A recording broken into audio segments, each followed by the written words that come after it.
All cases begin with logging a complaint using the OIC online case reporting tool. Please scan the QR code to gain access to the portal. Once a survivor or someone on behalf of the survivor has submitted the OIC case report, an OIC survivor support case officer will contact the survivor or reporting person within 24 to 48 hours by means of requesting the survivor to attend an OIC triage session. This first meeting is not an automatic reporting process. It is about support, not pressure. The reporting tool allows for the survivor to remain anonymous, but this will limit the OIC's ability to extend direct support to the survivor. The triage session focuses on the survivor's needs, including psychological and emotional safety, physical safety, reporting options, and access to counseling and health services. The survivor support case officers will also explore what academic or workplace support is required, and will work with the survivor to prioritize their immediate needs. The OIC's approach allows the survivor to control the pace and decide what happens next, and when, unless there is a need for urgent and immediate intervention based on safety and risks. It is important for the OIC to assure survivors that no engagement with a respondent, informal or formal, happens without the written consent from the survivor and a clear instruction on how they want the case to proceed. The OIC's role is to build trust, inform, support, educate, and never rush ahead of the survivor. At the OIC, we believe accountability and care must exist together. We stand firmly against violence, harassment, discrimination, and abuse of power. And we stand fully with survivors.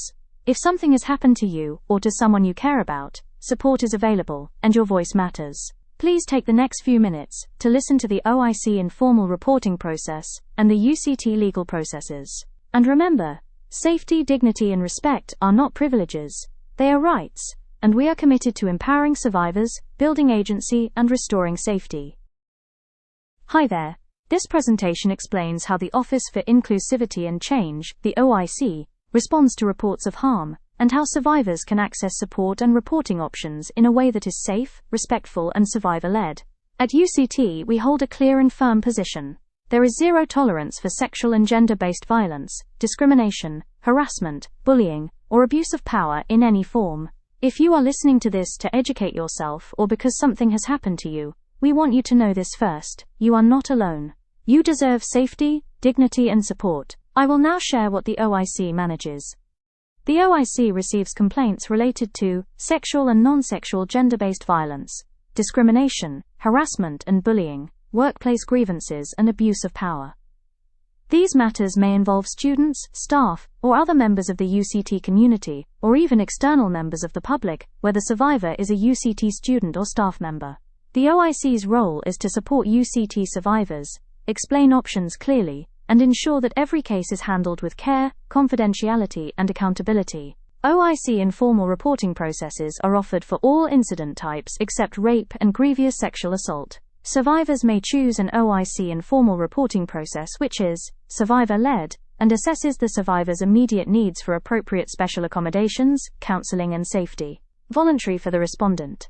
A non-punitive reporting process which is focused on accountability, learning, and change. It does not form part of a disciplinary proceeding and has no legal bearing. The OIC informal reporting process is about addressing harm in a way that centers the survivor's needs and choices and approaches engagements with respondents through restorative justice. The OIC informal reporting offers 3 options for interventions.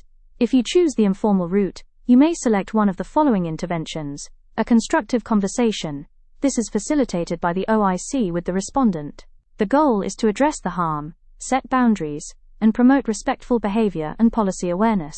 An educational intervention. The OIC engages the respondent in learning. This may include self-paced training, guided reflection, or structured development work. A mediation. This is the only option, where both survivor and respondent are in the same process. A trained mediator supports the conversation, but does not decide the outcome. Any agreement is created by the survivor and respondent themselves. Once a survivor is ready to choose an OIC informal intervention, the survivor must complete a written consent form. If an informal intervention is not successful, the survivor may later choose to proceed with a formal reporting process or choose to end the reporting process at this point. The OIC's role to the survivor who chooses a formal reporting process is to provide guidance on the referral to the appropriate legal or HR structures. Depending on the incident type and the respondent's status, the OIC survivor support case officers will explain which legal department the case must be reported to, what documentation is needed, what the process may involve, and a gentle reminder that the OIC is not part of the legal proceedings and that support from the OIC would be guidance on psychosocial services. If a formal reporting process is chosen, the survivor support case officer will provide the survivor with a copy of their submitted statement or documents from the online OIC case reporting tool. A formal reporting process involves an investigation by a UCT legal department, separate to the OIC. The legal department's process focuses on the consideration of disciplinary breaches.